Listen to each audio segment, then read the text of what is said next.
I would just want, before we proceed, to underline what Nadine Strossen just said, because it's a radical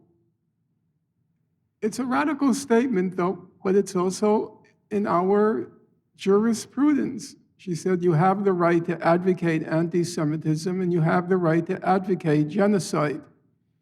In many respects, that's sort of the end of the discussion. It means everything that the assault that's gone on against the universities is completely illegal under our constitutional system and as it's been interpreted. However, I personally enter one caveat to this categorical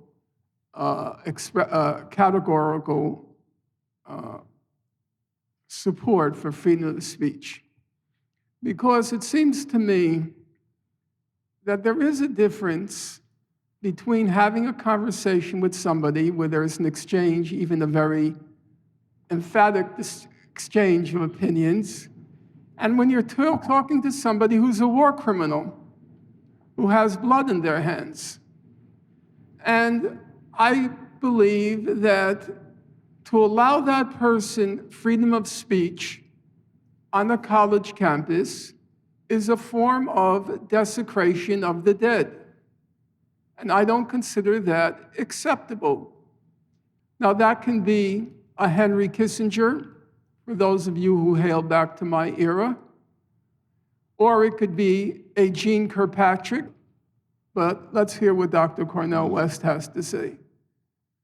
Is it, in your opinion, a form of desecration of the dead to let them speak?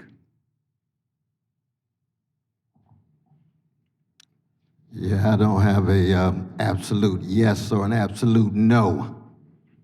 I always proceed through the lens of a historical struggle for freedom, in which, from my vantage point, it would be hard to find a U.S. president who could speak anywhere, who could not be characterized in some sense as a war criminal.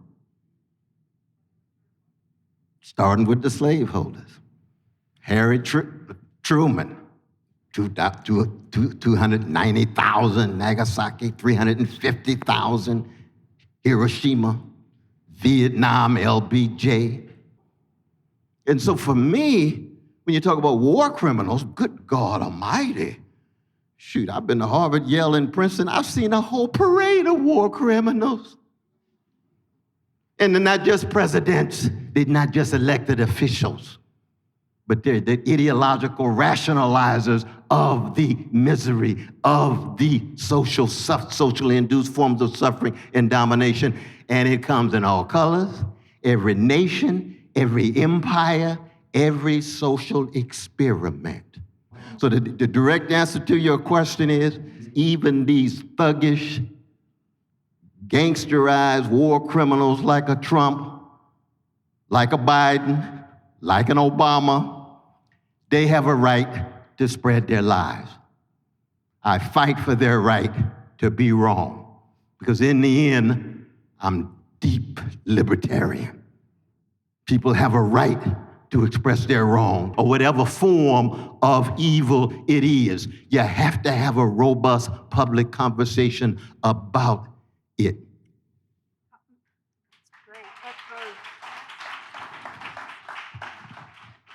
That was brilliant. I want to add one really important point, which is that freedom of speech is, and this was implicit in Brother West's eloquent preaching, that freedom of speech is not only the right of the speaker to convey information and ideas, it's the right of the audience members to hear and to engage. And if somebody's a war criminal and supports it and is running for office or is in office, don't we want to know that? But it also robs us of the opportunity to hear it and the opportunity to question it. So to ask tough questions and to make counter arguments, that can have to me, that is respecting the dead rather than desecrating them. If you take a concrete example, So Germany after World War II, aside from some very high-level prosecutions, most people got off. You're a concentration camp guard, probably after the war.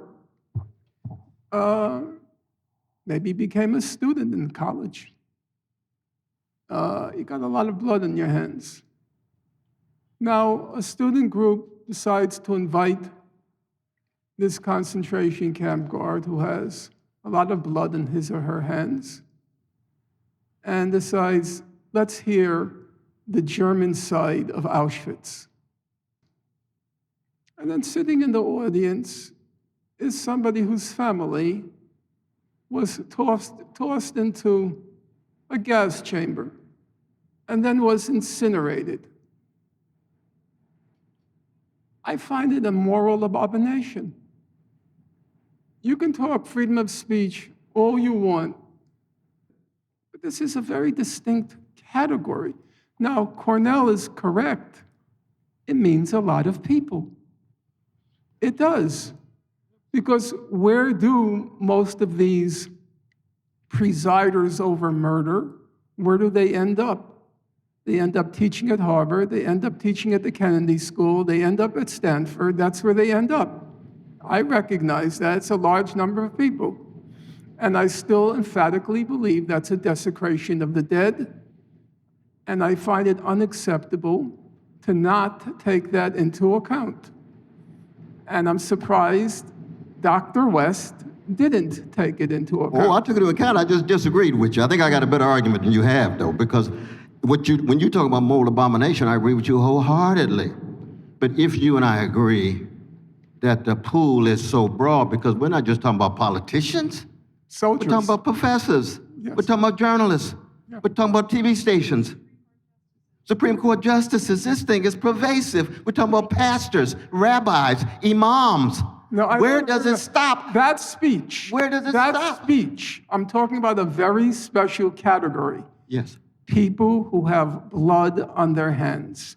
Speech. I think totally intellectuals. agree. I think intellectuals have blood on their hands when they're justifying I think vicious it's- attacks on no. people. Though, And brother. I think don't, it's a and I different don't think, category. I do. It's See, a we different disagree on this. category. We disagree on this one, though, brother. and I don't I think think you're- I'm right. I'm not a relativist about this. And I don't think you're endorsing anything that they've done or anything they've said by inviting them.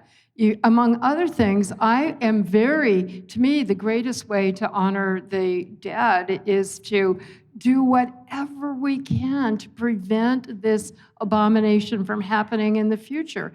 And one of the ways to do that is to try to understand what motivated those criminals. I have no problem with that. And that was the I agree with argument that Nadine made in her book with regard to Skokie, when the Nazis marched in Skokie, that this is as it were, a learning moment. But those weren't real Nazis. They didn't exterminate anybody.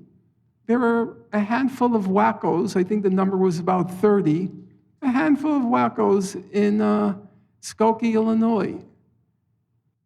When people have been murdered, incinerated, gassed, it's a totally different moral question. I don't see how you cannot see the distinction between burning a flag, some wackos marching through Skokie, and people who are drenched in blood. Norman, I see the distinction, but where we disagree is what is accomplished by stifling them from speaking. Respecting the dead. How about that? Respecting the memory of the dead. If we respect the dead of oppressed folk from the beginning of time, the public sphere would be empty. There's very few who would have the right to enter that public space who would not in some way be complicitous with forms of structures of domination and oppression and degradation and hatred and greed. So you remember the famous lynching, I guess it was that fellow named Sam Jose, was it? Sam Holes. So for those of you who aren't aware, lynchings were not carried out for the most part. They weren't carried out by night. They were picnics. Factories were let out early. School children were let out early. The mother packed the picnic basket. They all went down to the campgrounds. They lynched the person, set the person on fire while he was being lynched, and at the end, they auctioned off the body parts, okay? So, if it were your father, Dr. West, if it were your father, Sam Hose, and then they decide to invite the people who burned him to death to speak at your school,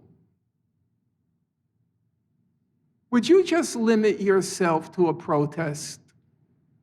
I don't believe it. As opposed to what? Just kick his behind? Saying he's not being Crush invited. him? Or what He's else? not What's the being alternative, invited. brother? He's not, What's the alternative? Just what they did with Hillary Clinton. He's not coming. Too much blood in your hands, you're not coming. Because that's desecrating the memory of my father. Yeah. But Norman, I don't believe you would defend it. the counterexample that springs to my mind, thank God I don't have personal experience with this, are those amazing people in Charleston, South Carolina, who forgave the guy, the white supremacist, who murdered in cold blood their loved ones. Yeah, I had a great uncle who was lynched in his military uniform after fighting in World War I in Texas. My grandfather did. He pulled out his gun. He was the head of the deacon board. He pulled out his gun. He said, it's time to engage in some, what we call these days, counterterrorism against the dominant forms of terrorism. That's called armed resistance. But there's other voices in the community that said, Big Daddy, that's not only strategically dangerous, but morally, we just don't want to reproduce the same cycle of violence. We don't want to reproduce the same counterterrorism, eye for eye, tooth for tooth, leaves everybody blind and toothless, so we're going to engage in other forms of resistance. Every oppressed people has a variety of voices in terms of how they resist. I don't want to belabor this point because we have a lot to do tonight. But I don't believe anyone faced with real life circumstances actually believes it.